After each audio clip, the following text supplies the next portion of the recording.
บ่ผลิตลายพรางเนาะเก่งลายพรางบ่ดิในแขนก็เต็มเลยได้พี่ดอกเลยโอ้ว้าเก๋า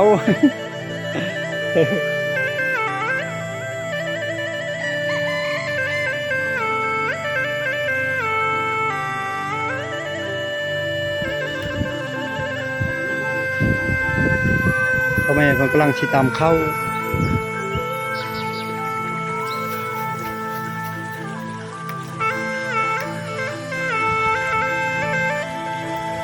เขาให้บ่เข้าหน้าแม่เขาให้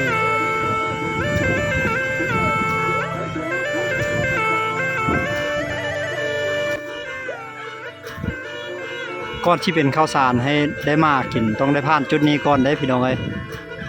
เพราะบ้านเพิ่นบ่ทันได้อันนั้นเนาะบ่ทันได้สีเพิ่นตามเมา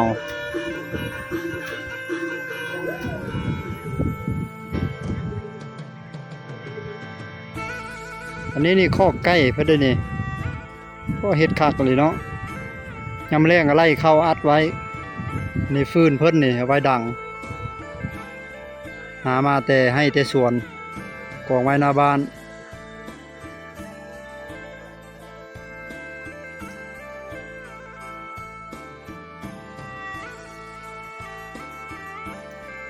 แปลงหัวบ่แม่แปลงหัวตาลัวเฮ็ดหัวสวนมักนัดสวนสับปะรดมักนี่เนาะป้าโถโหกำลังเป็นมากซ้ำกระปัน2กระปันนี่โอ้เป็นดกเนาะมันเป็นเกือบคู่มากกันคู่ก่อเลยได้คู่ต้นเลยโอ้บักนี่เพิ่นดกคักอะไรได้เป็นคู่อันนั้นเลยเป็นคู่ต้นเลยโอ้คักซ้ำสิกินบัดนี้ต้นมะไข่เพิ่นนี่มะไข่เพิ่นก็เป็นได้นี่ดกเติบได้แต่ว่าบ่ทันได้สุกพี่น้องเอ้ยโอ้ปลูกอยู่หลังบ้านอันนี้คือประตูเข้านี่ประตูเข้าหัวก็ใช้แบบนี้ได้วิธีการแบบนี้จะใช้ตอกไม้นี่วัตถุดิบจากธรรมชาติ 100% เลยเฮ็ดหัวนี่บ่มีเหล็กบ่มียางบ่มีแพร่หยังต่างๆบ่มีเลยมีแต่ไม้ 100% เลยมาเฮ็ดหัวนี่คือวิธีของชาวบ้านเนาะแบบพื้นฐานสมัยตั้งแต่เก่าและยังรักษาไว้เพิ่นเอาสังกะสีมาตอกล้อมเสาไว้นี่บ่ให้หนูขึ้นแล้วก็กันฝนห้ำไม่ได้นี่ได้เราเข้าของเพิ่นเพราะหากเฮ็ดแล้วไม่ไหม้เนาะหลังงามๆเลยแอมด้วยฝาไม้ลายสารเฮ็ดหยังละเนี่ยเฮ็ดว่าวโอ้เฮ็ดว่าวเด้ทงยางกะเอาทงยางเฮ็ดหางยาวไปเลยเล็กน้อยลิ้นว่าวหลายล่มเด้อวันนี้นะล่มแห้งเหมาะกับการเล่นว่าวเหมาะกับการซักว่าวซักเยียบบ่ขึ้นเนาะหำเนาะโอ้หางยาวโพดมันนักหางแล้วหั่นบรรยากาศแคบหมู่บ้านทางหลังก็เป็นทุ่งนาแล้วเด้ทุ่งนาเขากว้างขนาดเลยเป็นซ้ายขึ้นตามหอมภูตามร่องภูนี่เลยแต่ว่าบ่มีน้ำเนาะมันบ่มีน้ำก็เลยเป็นทุ่งนาที่แปลนเป้าฤดูแล้งลงหอดแม่น้ำซีเลยเขียวก็จีเขียวกุ๊บอยู่นี่นะคือป้ายางโบ่งนั่นนี่ชาวบ้านปลูกไว้ได้หลายปีแล้วได้ละ9 ปี 10 ปีแล้วเพิ่นว่าถามเราเมื่อกี้นี่มันจึงสูงจังใหญ่ฝากหน้าเบิ่งนั้นของเจ้าของหน้าทางไปโรงเรียนไปนี้เขาจะตั้งอยู่ผู้อยู่ป่าพุ่นโรงเรียนน่ะมันลัดขี้คร้านย่างไปมันไก่พดขี้เกียจย่างแปลงผักบัวแปลงหอมต้นนี่คือภูมิปัญญาของชาวบ้านเฮ็ดอันนี้เพื่อลบลีกการทำลายของสัตว์ปีกแล้วก็พวกหมูพวกเบ้พวกงัวพวกควายอะไรอันนี้เขาเฮ็ดเสาสูงเติบได้นี่เลยนั่งลิ้นนั่งเย็นของเพิ่นคักเลยเพิ่นเฮ็ดคักเลยคือสิเย็นคักเนาะมุงโดยไม้ได้นี่มุงโดยไม้สานโดยมันมีตัวตรวจอยู่เนาะมันอันนี้เขาเอิ้นมันเวียดบ่หรือมันลาวแม่มันเขาคายให้มันลูก มันเขาขายหันมันเวียด เออแม่นเพิ่งมันเวียดจัง มันลาวเฮาเนาะ เออ ปลูกอยู่ให้อยู่แม่ นี่ปลูกอยู่ชวนนี่ โดยสิอันนี้เฮ็ดกินเองบ่นี่ จะให้หมู ให้หมูกิน เออ โอ้เลี้ยงหมูได้หมูทางหลังอะเนาะ เออง ามๆเลยหมูลาดขอบใจแม่เด้อ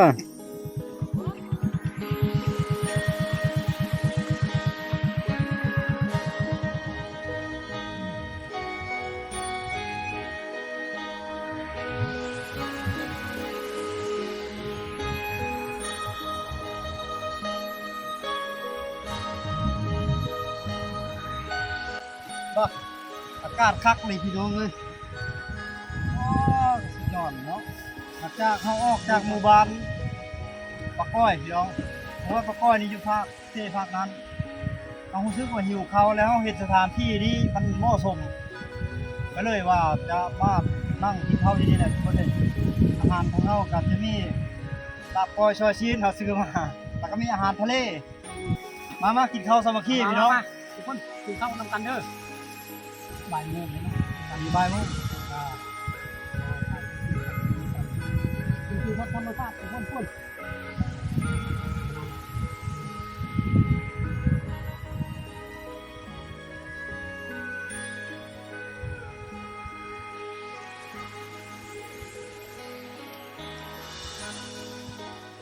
เห็นอยู่บ่คลองอ่ะ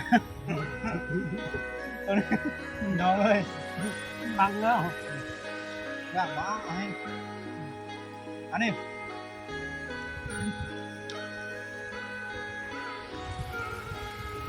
เอานี่ไปแล้ว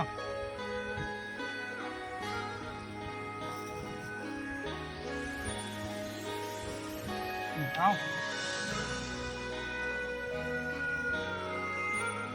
อยากกินน้ำเอาอีกเอา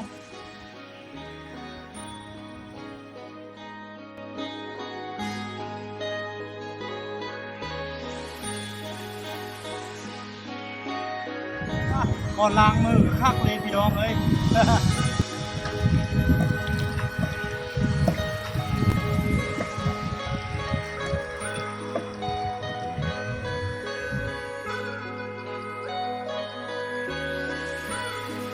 ตอนนี้เราได้เดินทางขึ้นมาจากแม่น้ำแหละ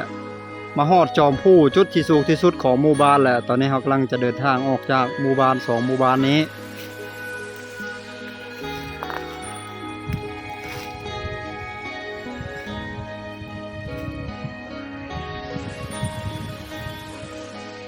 พุ่นบอกคิดพาเลาะไปจอดท่าพุ่นล่ะ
ท่านผู้ชมเฮ้ยว่าเราเดินทางมานี่ครึ่งหนึงแล้วดิวันนี้ได้ครึ่งหนึงอยู่จุดนี้เนาะแล้วเราจะต้องเดินทางไปอีกครึ่งหนึงเนาะ ว่างทางเขาก็เลยพบชาวบ้านเพิ่นครับสิเข้าไปพุ่นแหละเขาไปได้พุ่นเนาะอ้ายเนาะพักรถก่อนพี่น้องเว้ยตอนนี้นะให้จัดสมคิดเพิ่นเอาคิดพาเราเพิ่นเป็นเบิ่งกองให้ตอนนี้นั่นจะให้พี่น้องได้เบิ่งนี่นี่อยู่ที่รถนะเดี๋ยวเราเริ่มได้คิดภาพแม่พี่น้องทางมาให้เบิ่งทางเข้ามาพี่น้องมีบ่นึงมีทางสั้นทางพุ่นทางเขียวก็ดีแต่ว่าเฮาถ่ายยากเวลาเฮาจำกัดในเรื่องถ่ายพี่น้องเด้ตอนนี้บรรยากาศนี่พี่น้องบรรยากาศเบิ่งมืดกึบอยู่เดี๋ยวนี้มีแต่ฝนปลดปล่อยวายได้อยู่เมืองวิลาบุรีกับอยู่เชียงโปนนี่บ่มีฝนอันนี้นี่กุหลาบยังเป็นอันนี้อากาศหายเนาะ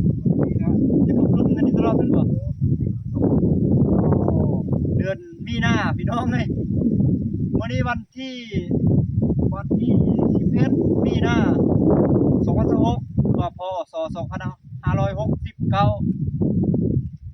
เมื่อวานยังอยู่ในปูนเอาเดินทางมานี่กำลังได้ครึ่งหนึงพี่น้องเดี๋ยวเจอกันอยู่ที่หมู่บ้านสุดยอดอากาศดีขนาดจนหนาวขี่รถมาเนาะพี่น้อง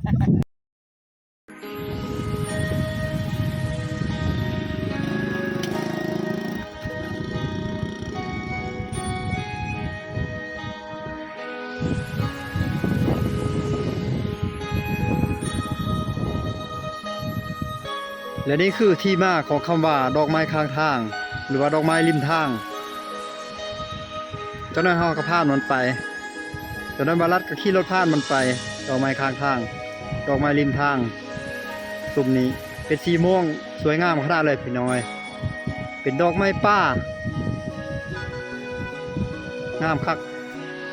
แค่ฮอดฤดูบานไม้มันก็โป่งแหละใกล้จะฮอดสงกรานต์มันก็สิโป่งแบบนี้แหละโป่งต้อนรับสงกรานต์พี่น้องเอ้ยดอกไม้งามสันใดย่อมมีเพิ่งแมงมักตอมฉะนั้นเพิ่งตอมหลายทั้งเพิ่งทั้งต้อตอมดอกไม้ตอมเกสรดอกไม้อันนี้พี่น้องเอ้ยงามแห้งปานดอกเหมยดอกกุหลาบดอกซากุระของญี่ปุ่นเลยเพิ่งหลายพี่น้องเดี๋ยวแซวอยู่ปลูกเพิ่งแล้วปลูกต่อสลายกับเพิ่งทำกลางป่าเขาลำเนาสวยงามฝนโปรยปลายลงมาต่อเนื่องเลยตอนนี้เงียบๆอยู่ระหว่างการเดินทางเราได้พบกับบักซานเวภาษาสุดเผ่าผู้ไทยเคินบักซานเวภาษาบลูเคินว่าย่อเป็นบักซานมังไม้ธรรมชาติส้มมีรสชาติส้มเอามากินเมี่ยงกินหยังแซ่บตามขิงตามหยังคักๆพริกขิงแล้วก็คุยโลด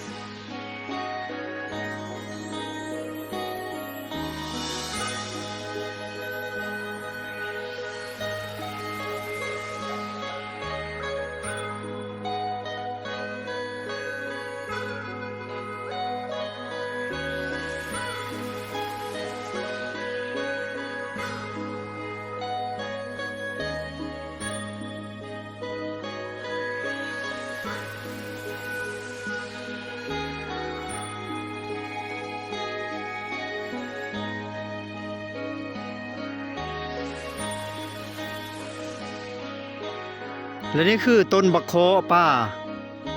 บักโคป่าหรือว่ามากไม้ป่ามากไม้ชนิดนี้ตอนนี้มันกำลังให้ดอกเดี๋ยวจักน้อยอีกประมาณเดือน8เดือน7เดือน8เดือน9เดือน10มันจะให้มากที่สุกเป็นมากดำๆหัวขออนุญาตซ้ำโปรตีนซ้ำหัวเมตีนเด้อพี่น้องเด้อขอโทษนำเป็นมากสีดำแล้วก็เอามานึ่งเก็บมานึ่งกินรสชาติจะมันๆฟาดถ้าทุกคนได้มาเที่ยวเมืองวิลลาบุรีจะเห็นเขาขายตามกระตูบน้อยริมทางทงให้ทงหน้าเขาจะเอาบ่ตามห้องผู้เขากำลังดุดกำลังบุกเบิกใหม่ แถวลุ่มนะแม่นเบิดเลยนี่ทุกคนเลยเสียงไก่ป่าขันเชี่ยวๆอยู่ลุมแถวนี้ห่างจากหมู่บ้านคนประมาณ30 กิโลเมตรนี่แหละ